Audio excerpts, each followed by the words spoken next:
Gawa mo silang asuko. Ganyan kalapit sila guys.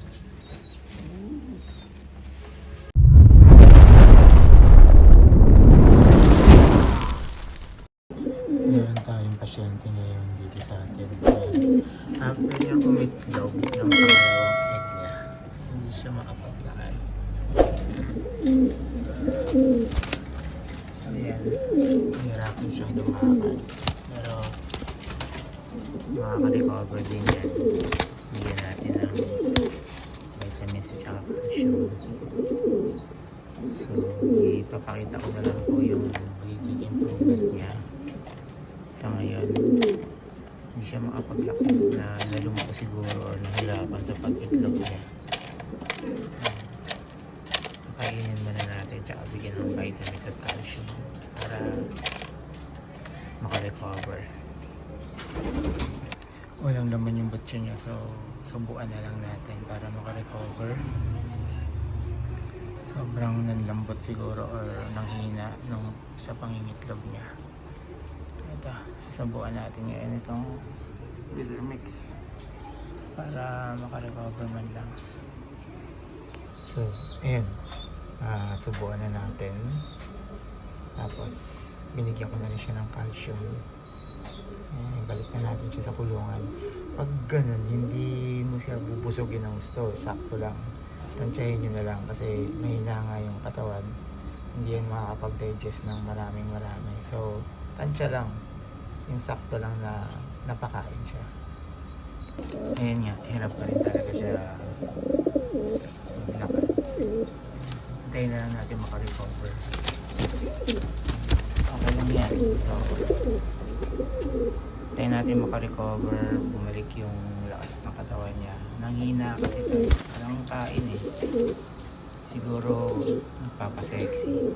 Anyway, wait na lang natin. Subukan naman na natin eh. Hopefully mamaya nakarecover na siya, nakakalakad na.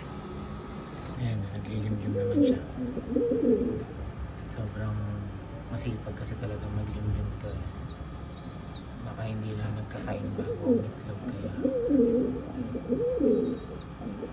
nanghina yung mga paa niya. So ayan, yan na natin siyang makarecover. So, day 3 nakakatayo na siya tsaka nakakalakad. Sinubukan lang natin na sinubukan ayos na yun. Tapos vitamins and calcium sabay para umangat agad yung resistensya niya. Kaya yun, nakatayo na siya ngayon. Ayan, yan ang nilakad niya. Subuhan pa rin natin mamaya. Bigyan pa rin siya ng calcium and vitamins para makarecover.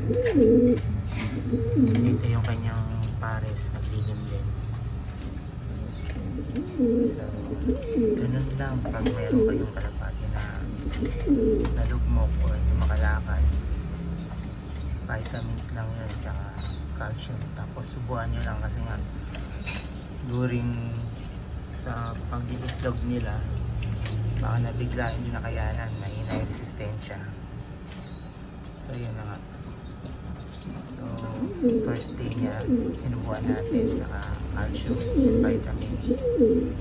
3 days ayan, nakakatayo na siya, recover na.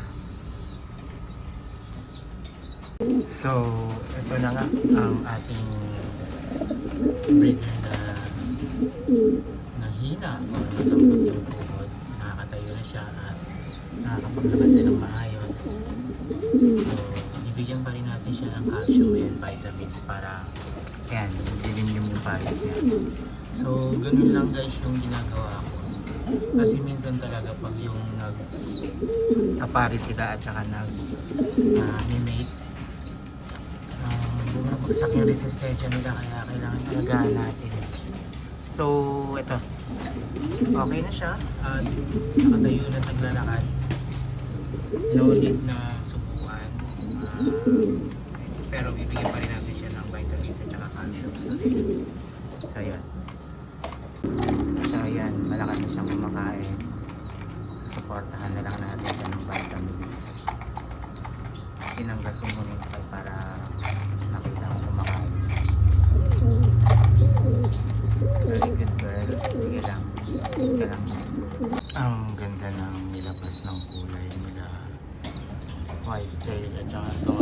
stencil na pinali sa kanya muna. Ayan o, makikita niyo naman pakpak, may puti. Kumuha ng kulay pareho sa kanila. Ganda o. Yung iyakin natin inakay. Ayan, malakas na rin siyang kumain. Inaawat siya sa buwan ng magulang niya, kaya tinuturuan na siguro kung kaya iniiwasan siya sa buwan. So far, ayan, tumutuka na siya, marunong na tumuka.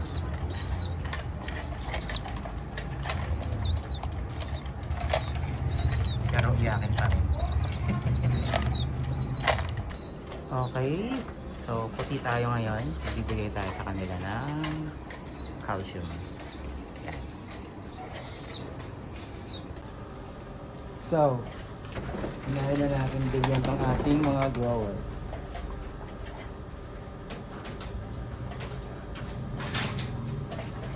Kami yung puti.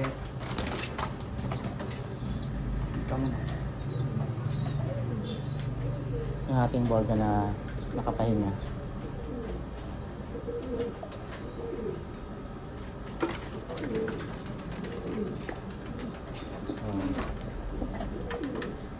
Pencil natin na pinapamature.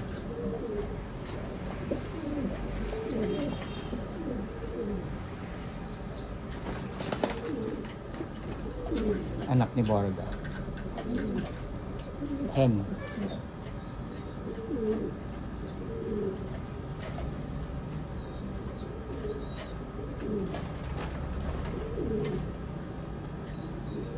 Stencil homer natin na produce. Ito yung ano nila upstream. Cup to.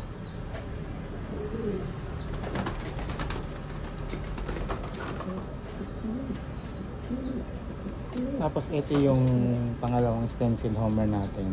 I think hen kasi pinaparisa ng stencil eh. Yung stencil kasi cup yun eh.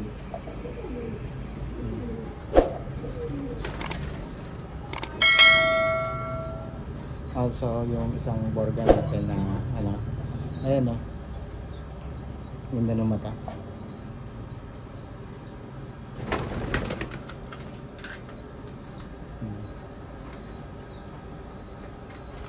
Favorite ko kasi yung mga ano, pearl eye na kalapate.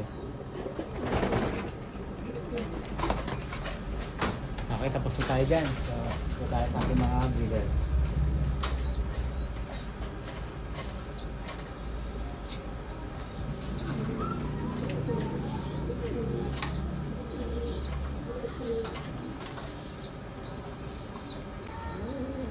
So, dito na tayo sa ating mga breeders at ito yung unahin natin, yung anak ng grizzle natin. Ang laki na.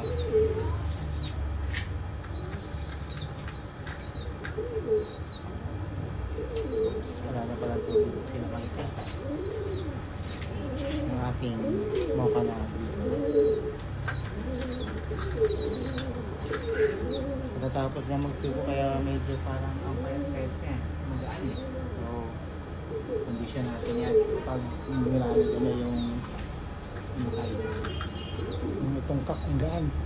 Parang walang laman. So, masipag magsubo kasi itong dalawang to kaya po-condition ko na to. So, lalagay ko ng divine nito next week. At ihiwalay ko na yung kanilang pinakain.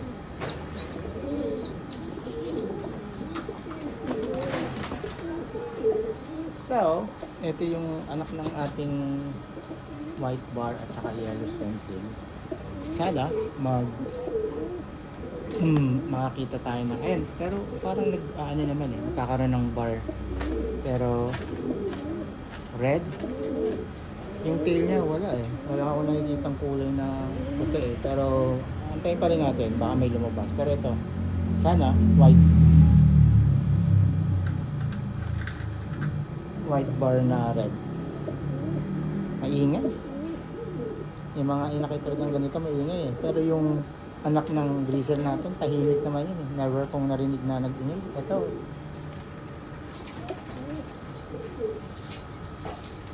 Ito yung nanay niya. Ito yung hen natin.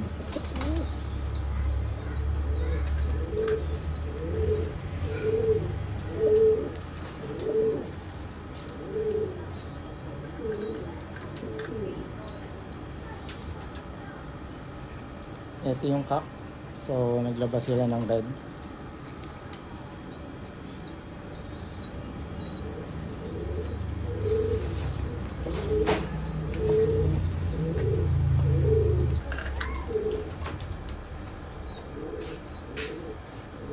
So, ito yung isa nating stencil na pares.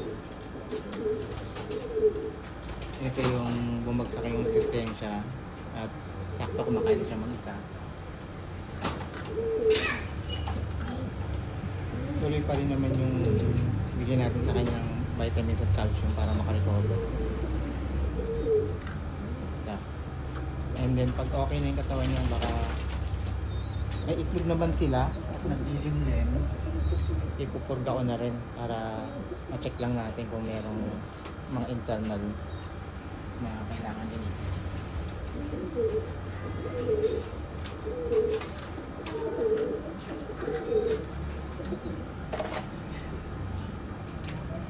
Ito yung pares niya, diba?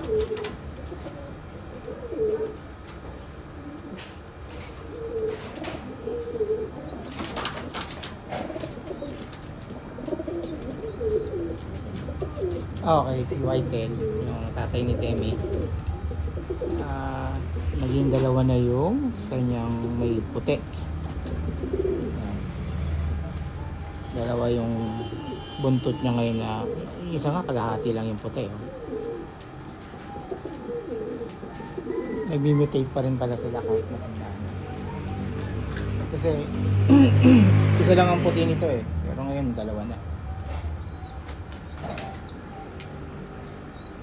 Ito yung pares niya na stencil. May balahibo sa dibdib.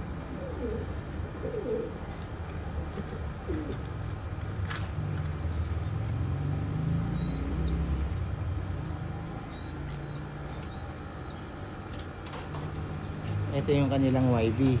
Okay, may pinagmanahan sa tatay.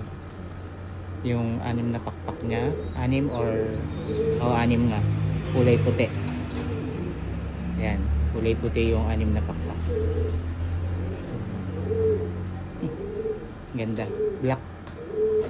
Mana sa tatay. Tapos may mga puti-puti. Ayan, may puti rin dito. Tignan natin yung ano niya. Tignan natin yung mutation niya. Kung ano yung magiging update ng balahibo niya. Kung black ba o blue bar to. Pero nakita ko na parang may mga brown kasi nasa ibabaw eh. Yan o. Parang may brown. So, antayin na lang natin.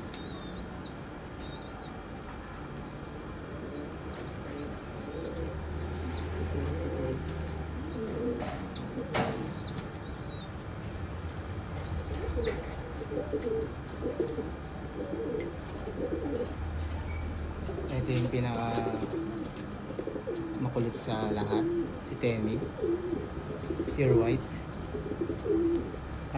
Tatay niya si Whitetail, tapos ang nanay ni Temi is kulay brown, pure brown. Tapos yun nga, lumabas siya na purong puti. So siya yung firstborn dito sa loob, kaya naalagaan ko siya ng gusto. Makulit to, sobra, pero mabait yan.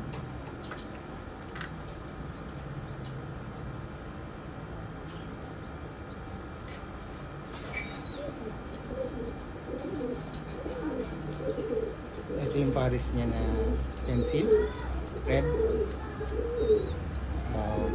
May upo-upo na pero wala pa ako nakakita. Wait na lang natin kung ano magiging result. Siguro by next week may itlog na to.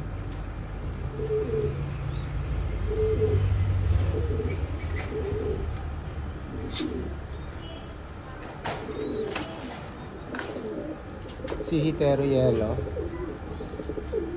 Okay. Yan, tignan naman yung result ng inbreed natin. negative yung inbreed natin, nagka-problem yung egg nila.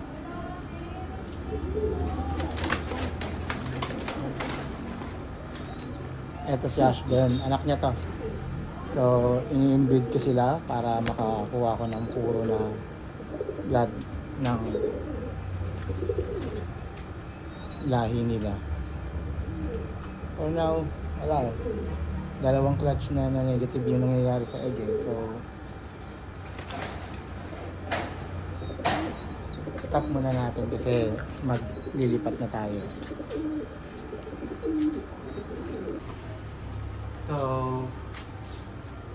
So yun muna update natin mga kalapatids. See you sa susunod na video. Salamat!